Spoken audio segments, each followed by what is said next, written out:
दर्शकों, इस वक्त हम खड़े हैं भेड़ाघाट की सीमा के प्रवेश द्वार पर। यहाँ से हम भेड़ाघाट, धुआंधार, लमेटा घाट और परमहंस आश्रम की तरफ जाते हैं। मैं आपको बता दूं, आप ठीक मेरे पीछे देख रहे हैं जो आपको ये साइन बोर्ड दिख रहा है, इसमें परमहंस आश्रम जो कि यहाँ से लेफ्ट साइड में है। सीधे लमेटा घाट जाएंगे और फिर राइट में जहाँ हम प्रवेश करेंगे वहाँ से पहले धुआंधार और फिर भेड़ाघाट हम पहुँचेंगे, जहाँ पर हम आपको दर्शन करवाएंगे विश्व प्रसिद्ध भेड़ाघाट में स्थित 75 फीट ऊंची पहाड़ी पर रची बसी हमारी 64 योगिनियों की, जो कि एक अद्भुत ही नज़ारा होगा। वहाँ पर हम आपको उनके दर्शन कराएंगे। तो अब हम यहाँ से आगे का सफ़र शुरू करते हैं।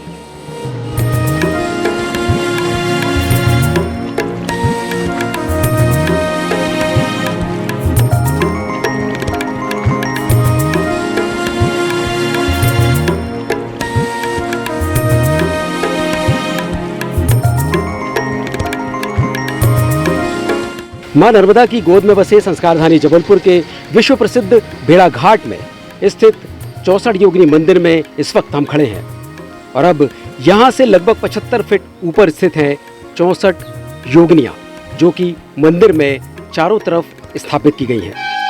दर्शकों, मैं आपको बता दूं कि इस मंदिर का निर्माण 10वीं शताब्दी में युवराज देव प्रथम ने किया था और पूरी तरह चट्टानों से इन प्रतिमाओं का निर्माण किया गया है।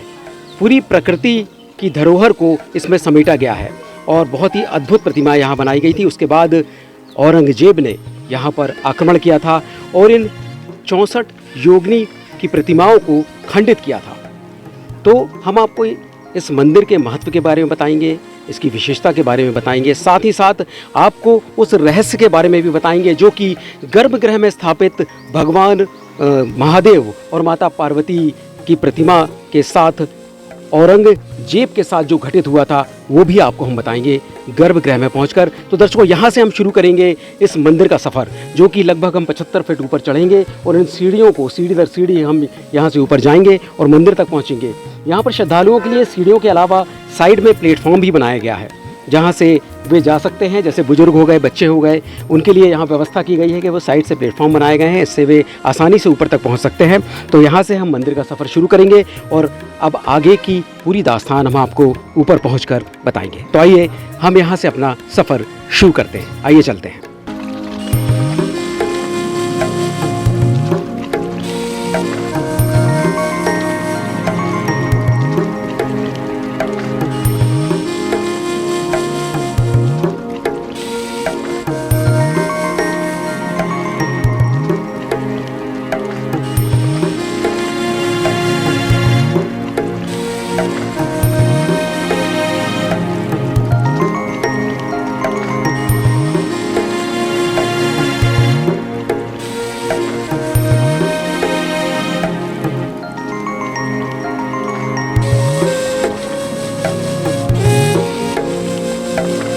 जोगनियों का नाम सुनते ही सहसा मन में सिहरन दौड़ जाती है। ना जानने वाले जानने के जिज्ञासु हो जाते हैं और जोगनियों को जानने समझने वाले रोमांचित हो उठते हैं। अरे वाह, किस योगिनी का जिक्र होने वाला है। जानने वाले समझते हैं ये जोगनियाँ कोई साधारण शक्तियाँ नहीं हैं। जोगनियाँ 64 प्रकार की होती हैं, जो सभी माँ काली का अंश कहलाती हैं और माँ काली देवी पार्वती का विकराल रूप हैं। इन सभी जोगनियों की पूजा होती है, आराधना होती है और साधना होती है। ये बात अलग है कि उनकी पूजा का विधान जनमानस में चर्चित नहीं है, परंतु बड़े बड़े योगी और बड़े बड़े तांत्रिक इन योगिनियों को साधने में जीवन व्यतीत कर देते हैं। जोगनियाँ जिस पर प्रसन्न हो जाएं, उसे जगत में प्रसिद्ध कर दें और यदि धोखे से रुष्ट हो जाएं, तो व्यक्ति को किसी काम का न छोड़ें। अब ऐसी स्थिति में कौन भला जोगनियों के निकट जाना चाहेगा। लेकिन आप लोग घबराइए नहीं, हम ऐसे स्थान में आज आपको ले चलेंगे जहाँ न कोई डर है न कोई भय। हम जोगनियों के बारे में ऐसी ऐसी गंभीर बातें बताएंगे जो अभी तक आप लोगों ने आसानी से सुनी नहीं होगी। जोगनियाँ पूरे भारतवर्ष में कहीं दृश्य तो कहीं अदृश्य रूप में विचरण करती हैं। सभी जोगनी पसंद व्यावान सुनसान जगह मानी जाती है। उनकी लीला बड़ी अद्भुत और अव्यावहारिक होती है। आज हम आपको मध्य प्रदेश के जबलपुर स्थित भेड़ाघाट के 64 जोगनी मंदिर की कई अछूते रहस्यों से अवगत कराने आए हैं। आपको ध्यान से हमारी बातें सुननी होगी। पहले तो हम आपको विश्व विख्यात यहाँ का जलप्रपात दिखलाते हैं, जिसे देखकर आपका मन गदगद हो जाएगा। इस जलप्रपात को धुआंधार कहते हैं। धुआंधार क्यों कहते हैं, आप स्वयं इस पर विचार करें। जल गिरने से जलधारा से धुआं उठता है जो साफ दिखाई दे रहा है, इसलिए धुआंधार की उपाधि से प्रचलित हुआ है। ये मनमोहक स्थान है। जिस नदी पर जलप्रपात हो रहा है वो नदी कोई ऐसी वैसी नदी नहीं है। ये पावन सरिता नर्मदा मेकलसुता है, जो मध्य प्रदेश की जीवन रेखा मानी जाती है। इतना ही नहीं, इस दैविक शक्ति सरिता को लोग पुण्य सलीला भी कहते हैं। इसका लेख पुराणों में है, जिसके मात्र दर्शन से हमें अनेक पुण्य का लाभ मिलता है। मानव जीवन धन्य हो जाता है। इस जल के आचमन से मन निर्मलता का बोध कराता है। आइए अब हम आपको 64 योगिनी मंदिर ले चलते हैं। जी हाँ, यह है भेड़ाघाट का बहुत पुराना गौरव। आगे ध्यान दीजिए, पूरे भारतवर्ष में मुख्य रूप से 64 योगिनियों के मात्र 5 मंदिर हैं, जिसमें हम इस समय आपको जावाली ऋषि की जावालीपुरम अर्थात जबलपुर नगर का गौरव कहलाने वाले 64 योगिनी मंदिर के बारे में बताएंगे। हमारा जबलपुर वैसे तो कई ऐतिहासिक धरोहरों के लिए जाना जाता है, जहाँ न केवल नैसर्गिक सौंदर्य है बल्कि उसी की गोद में बसा है हमारा जबलपुर। जी हाँ, इसी भेड़ाघाट के निकट एक 70 फीट ऊंची पहाड़ी पर 64 योगिनी का अति प्राचीन मंदिर है। इस 64 योगिनी मंदिर का निर्माण 10वीं सदी में हुआ था। 10वीं सदी में ये कलचुरी राज्य था। कलचुरी शासक युवराज देव प्रताप के द्वारा इस मंदिर को बनवाया गया था। उन्होंने ही शिव और माता पार्वती समेत जोगनियों का आशीर्वाद लेने के उद्देश्य से इस मंदिर का निर्माण करवाया था। युवराज देव के बाद 12वीं शताब्दी के समय शिव परंपरा में पारंगत गुजरात की रानी कौशल देवी ने 64 योगिनी मंदिर में गौरी शंकर मंदिर का निर्माण कराया। मध्य प्रदेश के मुरैना जिले में स्थित 64 योगिनी मंदिर की तरह ये मंदिर भी तंत्र साधना का एक महान स्थान हुआ करता था। ये स्थान काल गणना और पंचांग निर्माण का सर्वश्रेष्ठ स्थान माना जाता था, जहाँ ज्योतिष, गणित, संस्कृत, साहित्य और तंत्र विज्ञान का अध्ययन करने के लिए देश और विदेश से छात्र आया करते थे। 10वीं शताब्दी का ये मंदिर उस समय का आयुर्वेद कॉलेज हुआ करता था। खुले आसमान के नीचे ग्रह और नक्षत्र के साथ आयुर्वेद शिक्षा भी दी जाती थी। पत्थरों से बने चबूतरे पर इस मंदिर का निर्माण किया गया था। त्रिभुजाकार के कोने पर जोगनियों की प्रतिमाएं स्थापित हैं। मंदिर परिसर की गोलाकार संरचना के केंद्र में गर्भगृह में गौरी शंकर की प्रतिमा स्थापित है। नंदी पर विराजमान भगवान शिव और माता पार्वती की विवाह प्रतिमा संभवतः पूरे भारत में कहीं नहीं है। मुख्य मंदिर के सामने नंदी प्रतिमा है और एक छोटे चबूतरे पर शिवलिंग स्थापित है, जहां श्रद्धालुओं द्वारा भिन्न भिन्न तरह के अनुष्ठानों का आयोजन किया जाता है। इस मंदिर के लिए भी अलग अलग मान्यताएं हैं। एक मान्यता के अनुसार एक बार भगवान शिव और माता पार्वती जी भ्रमण हेतु निकले तो उन्होंने भेड़ाघाट के निकट एक ऊंची पहाड़ी पर विश्राम करने का मन बनाया। इस स्थान पर सुवर्ण नाम के ऋषि तपस्या कर रहे थे, जो भगवान शिव को देखकर प्रसन्न हो गए और उनसे प्रार्थना निवेदन किया कि प्रभु, जब तक मैं नर्मदा का पूजन पाठ करके वापस ना आ जाऊं, तब तक आप इसी पहाड़ी पर विराजित रहें। मां नर्मदा का पूजन पाठ करने ऋषि नर्मदा तट पर आए और विचार मनन करने लगे कि दिए गए वचन के साथ मेरे लौटने पर प्रभु शिव प्रस्थान कर लेंगे। यदि ऐसा हो जाए कि भगवान इस पहाड़ी से जाए ही नहीं, तो अनंत काल तक भक्तों का कल्याण होता रहेगा। इसी के चलते ऋषि सुवर्ण ने नर्मदा में जल समाधि ले ली। भगवान शिव आज भी अपने भक्त की प्रतीक्षा में इसी पहाड़ी पर विराजमान हैं। कहते हैं नर्मदा को अपना मार्ग बदलने के लिए शिवजी ने ही आदेश दिया था, ताकि भक्तों को मंदिर पहुंचने में कठिनाई न झेलना पड़े। इसके बाद संगमरमर की अति कठोर शिलाएं मक्खन की तरह मुलायम हो गई थी, जिससे नर्मदा जी को अपना मार्ग बदलने में ज्यादा परेशानी नहीं हो सकी। आगे हम बता रहे हैं 64 योगिनियों के भारत में 5 प्रमुख मंदिर माने जाते हैं। 2 उड़ीसा राज्य में हैं, 3 मध्य प्रदेश में। मध्य प्रदेश में मुरैना जिले के थाना रिठौरा कला में ग्राम पंचायत मितावली में है। इस स्थान को इंकतेश्वर महादेव के नाम से भी जाना जाता है। दूसरा मंदिर खजुराहो में स्थित 875 से 900 ईसा के आसपास जिसका निर्माण हुआ था। तीसरा मंदिर जबलपुर के भेड़ाघाट नर्मदा किनारे है। इसके बारे में आज काफी कुछ हम बता रहे हैं। इस समय हम मंदिर के अंदर खड़े हुए हैं और यहाँ पर मंदिर के चारों तरफ जो है प्योर पत्थर, जो चट्टान होती है, जो प्राचीन काल की चट्टानें हैं, पत्थर है, उन्हीं से इस मंदिर का निर्माण किया गया है। यहाँ पर कोई भी आर्टिफिशियल चीज़ यूज़ नहीं की गई है, सब प्राकृतिक है। पूरा चट्टान से बना हुआ ये मंदिर है और यहाँ इस मंदिर में 64 योगिनियाँ विराजमान है, जो कि मंदिर के चारों तरफ 64 योगिनियाँ विराजमान है। अब मैं आपको बता दूं कि जब औरंगजेब ने यहाँ पर आक्रमण किया था, तो ये देखिए, आप यहाँ देख सकते हैं, ये 64 योगिनियाँ जो बनी हैं, इन योगिनियों को उसने खंडित किया था।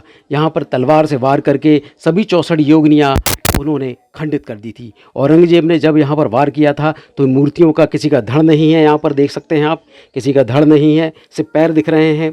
तो किसी 64 योगिनी का देखिए धड़, अधिकतर में धड़ नहीं है। आप देख सकते हैं यहाँ पे अधिकतर जो यहाँ पर प्रतिमाएं हैं उनके धड़ नहीं है, सब पैर में है और सब जो है एक विराजमान मुद्रा में है, बैठी हुई मुद्रा में आप देख सकते हैं यहाँ पे। और ये 64 योगिनियाँ हैं, जैसे श्री उत्ताला है, श्री भगनी है, श्री नाड़नी है। सारी प्रतिमाओं की धड़ आपको नज़र नहीं आएंगे, सिर्फ वो विराजित मुद्रा में है, बैठी हुई मुद्रा में है। और इन मुद्राओं में उनके जो धड़ हैं, सर जो है कलम किया गया था और इसको छिन्न भिन्न कर दिया गया था। श्री लंपटा जी जो है ये 64 योगिनी में श्री लंपटा माता जी के आपको दर्शन करा रहे हैं। ठीक इनके बगल में यहाँ पर श्री डैडिरी माता जी हैं। 64 योगिनियों के बारे में जानते भी होंगे आप शायद। वास्तव में ये सभी आदिशक्ति माँ काली का अवतार हैं। घोर नामक दैत्य के साथ युद्ध करते हुए माता ने यह अवतार लिया था। ये भी माना जाता है ये सभी रूप माता पार्वती की सखियां हैं।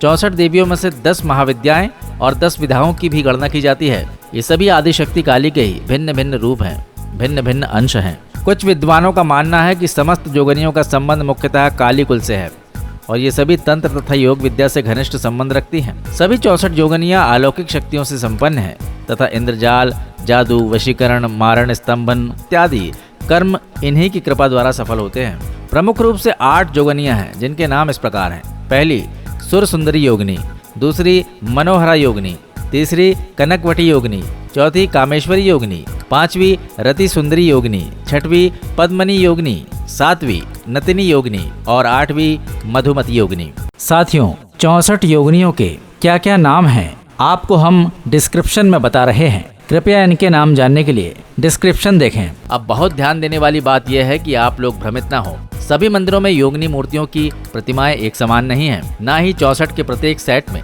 योगिनियां एक सी हों। उड़ीसा हीरापुर मंदिर में सभी योगिनियों के उनके वाहनों, पशु वाहनों के साथ ही खड़ी मुद्रा में चित्रित किया गया है। रानीपुर झरियाल मंदिर में योगिनियां प्रतिमा नृत्य मुद्रा में हैं, जबकि जबलपुर भेड़ाघाट के 64 योगिनी मंदिर में योगिनियां ललित आसन में बैठी हैं। ललित आसन जो प्रणय मुद्रा के अंतर्गत आता है। ये सभी प्रतिमाएं जो खंडित दिखाई दे रही हैं, इसके बारे में भी एक बहुत ही गंभीर दुख भरी घटना है, जिसके पीछे मुगल शासन का आक्रोश बताया जा रहा है। भेड़ाघाट का 64 योगिनी मंदिर, जिसे ध्वस्त करने आए औरंगजेब को गर्भगृह से भागना पड़ा था। दर्शकों, इस समय हम यहाँ पर मौजूद हैं 64 योगिनी मंदिर के गर्भगृह में, जहाँ मैंने आपको पहले भी बताया था कि जब औरंगजेब ने इस मंदिर पर आक्रमण किया था, तब यहाँ की 64 योगिनियों को उसने खंडित कर दिया था, सब कुछ छिन्न भिन्न कर दिया था। लेकिन जब वह इस गर्भगृह में अंदर पहुँचा और यहाँ पर नंदी पर विराजमान भगवान शिव और माता पार्वती और ये पूरी बारात, जो कि आप यहाँ देख सकते हैं, यहाँ पे लक्ष्मी नारायण जी, सूर्यदेव जी, गणेश भगवान जी, ये सारे यहाँ पर विराजमान हैं और ये माता पार्वती और शिव जी की यहाँ बारात निकाल रहे थे। और ये ऐसी दुर्लभ प्रतिमा है जो कि आपको विश्व में कहीं नहीं मिलेगी, जो सिर्फ इस मंदिर में यहाँ विराजमान है। भगवान भोलेनाथ नंदी पर सवार, माता पार्वती और भगवान भोलेनाथ। जब औरंगजेब 64 योगिनियों को खंडित करते हुए यहाँ पर गर्भगृह में अंदर पहुँचा और यहाँ आया, तो इस प्रतिमा के यहाँ देखिए चरण, और ये चरण के पास यहाँ पर ये जो आपको मैं स्पॉट दिखा रहा हूँ, ये स्पॉट, यहाँ पर उसने तलवार से प्रहार किया। यहाँ पर इस पॉइंट पर तलवार से प्रहार किया। ये भगवान भोलेनाथ के चरण हैं। इस चरण पर यहाँ पर जैसे ही उसने तलवार से प्रहार किया, तो यहाँ अचानक क्या देखता है वो, कि यहाँ से ढेर सारी मधुमक्खियाँ निकलने लगी और ढेर सारा दूध यहाँ से प्रवाहित बहने लगा, जिसे देखकर औरंगजेब डर गया और यहाँ से उल्टे पांव भाग खड़ा हुआ। तो ये हमारे भोलेनाथ का चमत्कार है, ये हमारी माता पार्वती का चमत्कार है, ये नंदी भगवान का चमत्कार है कि उन्होंने औरंगजेब को यहाँ से उल्टे पांव वापस खदेड़ दिया। ये यहाँ का दैवी चमत्कार उस समय हुआ था। ये 10वीं शताब्दी की बात है, जबकि युवराज देव प्रथम ने इस मंदिर का निर्माण कराया था और उसके बाद ही यहाँ पर औरंगजेब ने आक्रमण किया था। तो मैं आपको बता दूं, यहाँ पर मंदिर गौरा पार्वती के साथ, नंदी पर सवार गौरा पार्वती के साथ भगवान गणेश, और उनके ठीक बाजू में यहाँ आप देख सकते हैं लक्ष्मी नारायण जी यहाँ मौजूद हैं। उनकी प्रतिमा, ये दुर्लभ प्रतिमा है जो कि कहीं आपको देखने नहीं मिलेगी पूरे देश में। उसके बाद लक्ष्मी नारायण, भगवान सूर्यदेव, और यहाँ पर लक्ष्मी नारायण, भगवान सूर्यदेव, गणेश भगवान, इन सब की ही प्रतिमा है। सूर्यदेव जस्ट लेफ्ट साइड में यहाँ पर देख सकते हैं आप, वो विराजमान है सूर्यदेव, जो कि गौरा पार्वती के ठीक लेफ्ट में बगल में यहाँ आप देख सकते हैं भगवान सूर्यदेव विराजमान है। तो मैंने आपको बताया कि जब औरंगजेब ने यहाँ आक्रमण किया था तो किस तरह एक दैवी चमत्कार हुआ और उसके बाद उसे उल्टे पांव वापस भागना पड़ा। दर्शकों, चौसठ योगिनी मंदिर के बारे में हमने अभी आपको बहुत कुछ बताया और भी आगे की जानकारी हम लेते हैं महंत धर्मेंद्रपुरी महाराज जी से, जो कि यहाँ के मुख्य पुजारी हैं। आइए उनसे बात करते हैं और जानते हैं इस मंदिर के प्राचीन काल के बारे में, निर्माण के बारे में, साथ ही जो भी जानकारी वो हमें दे सकते हैं इस बारे में हम उनसे बात करते हैं। आपका बहुत बहुत स्वागत है पुरी जी हमारे इस कार्यक्रम में। तो आप बताइए यहाँ पर इस गर्भगृह से संबंधित और चौसठ योगिनी मंदिर से। ये जिस स्थल पर आप खड़े हैं अभी, यह भारत का नहीं बल्कि विश्व का एकमात्र 64 योगिनी का मंदिर है, सबसे बड़े स्वरूप में। भारत में अन्य 64 योगिनी के मंदिर भी हैं, लेकिन वो इन सबसे छोटे हैं। यहाँ का इतिहास की बात करें तो दूसरी शताब्दी कुषाण काल से लेकर 11वीं शताब्दी तक विभिन्न राजाओं ने अपने अपने राज्यकाल में इसका निर्माण कराया है। ये तो हो गई इतिहास काल की बात। इसके धार्मिक महत्व की ओर जाएं हम तो यहाँ पर बताते हैं भगवान भोलेनाथ माता पार्वती जी के साथ भ्रमण पर निकले थे। यहाँ पर एक साधु तपस्या कर रहे थे। उनके कल्याण करने के लिए कुछ क्षणों के लिए विश्राम करने रुके थे। उन्होंने साधु से कहा, वरदान मांगिए, आपकी भक्ति पूर्ण हुई, आपसे प्रसन्न है। साधु तो साधु थे, उन्होंने कहा, प्रभु आप मिल गए, आपसे बढ़ के दुनिया में कुछ नहीं है। बस एक ही अभिलाषा बचती है कि आपके चरणों की पूजन कर। भगवान ने कहा, यो मस्तु। वचन उन्होंने कहा, आप वचन दीजिए कि जब तक मैं पूजन सामग्री लेके, जल फूल वगैरह लेके ना लौटूं, इस पहाड़ी पर कुछ है नहीं, तब तक आप मेरी प्रतीक्षा करेंगे। वचन लेकर साधु चले गए और उन्होंने नर्मदा जी में जल समाधि लगा ली, जन भावना की कल्याण से प्रेरित होकर कि मैं वापस नहीं लौटूंगा, भगवान यहीं प्रतीक्षा करेंगे, हमारे जितने भी भक्त आएंगे सबका कल्याण होगा। तब से भगवान यहीं प्रतीक्षारत हैं, साधु वापस नहीं लौटे। यह एक कहानी है। दूसरी इसके बाद की कहानी बनती है कि माँ नर्मदा नदी, जिनको कि आज भी बूढ़ी नर्मदा के नाम से जाना जाता है, बैनगंगा ब्रिज के नीचे से बहती थी। जब भगवान यहाँ रुक गए तो उन्होंने नर्मदा जी से प्रार्थना की कि अब मेरे सामने से ना जाके आप बाएं तट से जाइए। तो उन्होंने कहा, प्रभु इतनी बड़ी चट्टानें हैं, मुझ में इतनी सामर्थ नहीं। तो भगवान ने कहा, मार्ग सुगम मैं बनाए देता हूँ। भगवान ने उस समय बताते हैं कि 3 दिन के लिए ये पूरी चट्टानें मक्खन की कर दी। मक्खन की चट्टानों के बीच से अपने वेग से बहीं तो दोनों तरफ धुआंधार को फोड़ते हुए, चट्टानों को चीरते हुए आगे बढ़ी। उस विहंगम दृश्य को देखने के लिए आए जितने भी देवी देवता। उससे इसका नाम भी भेड़ा घाट पड़ा, भीड़ से तात्पर्य है। ये कहानी यहाँ भी सिद्ध होती है कि ऐसा हुआ होगा कि बूढ़ी नर्मदा जब कहते ही हैं, एक जलधारा बरसात में वहाँ से निकलती है, ये पूरा टापू के रूप में बन जाता है। तो और दूसरी चीज़ यहाँ सिद्ध होती है कि अमरकंटक से लेकर भरूच तक या दुनिया में कोई भी नदी संगमरमर की चट्टानों के बीच से नहीं बही है। यही माता नर्मदा जी हैं। तो पंडित जी, दूसरा ये भी है कि जैसे गर्भगृह में जो भगवान जी की प्रतिमा स्थापित है, बिल्कुल दुर्लभ है, ये कहीं देखने को नहीं मिलती। इसके बारे में कुछ बताइए, क्या है ये बताते हैं कि भगवान शादी करके निकले थे भ्रमण पर, तो उनके पूरे गण हैं साथ में, पूरे बाराती हैं, तो पूरे गणों के साथ में वो हैं, इसलिए एकमात्र प्रतिमा है, नंदी पर विराजमान। ये इतिहासकार बताते हैं, आप लोग भी घूमे होंगे, आप लोगों ने भी सुना होगा, पढ़ा होगा। इसके बारे में बहुत सी पुस्तकें हैं। आपको रानी दुर्गावती संग्रहालय में पूरा कई इतिहासकारों की पुस्तकें मिल जाएंगी। दूसरा ये भी है कि जैसे आपको भी पता है, हमको भी पता है, औरंगजेब ने जब आक्रमण किया था यहाँ पे, तो 64 योगिनियों की जो प्रतिमाएं हैं उनको छिन्न भिन्न किया, है ना, उनको खंडित कर दिया। जी। तो ये खंडित प्रतिमाएं हैं और आज तक इनमें कोई इस तरह की इसमें कोई बनावट नहीं की गई, दोबारा ऐसा इसको सुधारा नहीं गया, तो वो जैसी है वैसी ही है। गर्भगृह में जब पहुंचा था तो यहाँ अचानक कुछ एक चमत्कार हुआ था, उस बारे में बताते हैं कि यहाँ पर जब वो विध्वंस करने की मनसा से अंदर घुसा, तो जैसे ही उसने वार किया, भगवान के पैर में एक चिन्ह भी है। जैसे ही वार किया तो बताते कि मधुमक्खियों ने हमला कर दिया, वहाँ से दूध की और रक्त की धार बह निकली। तो वो भगवान का चमत्कार जैसे ही देखा तो उनकी सेना या जो लोग भी रहे होंगे आतत आई, वो डर के भागे। और ऐसे कई मान्यताएं कई जगह भारत में मिली हैं, जहाँ जहाँ ऐसा कुछ चमत्कार हुए वहाँ की मूर्तियाँ आज भी सुरक्षित हैं और उनकी पूजन आरती वगैरह होती है। आप पंडित जी कब से यहाँ पर कर रहे हैं? मेरा यहाँ पर लगभग 300 साल पुराना परिवार है। हम लोग परंपरागत यहाँ के महंत हैं, मुख्य पुजारी हैं।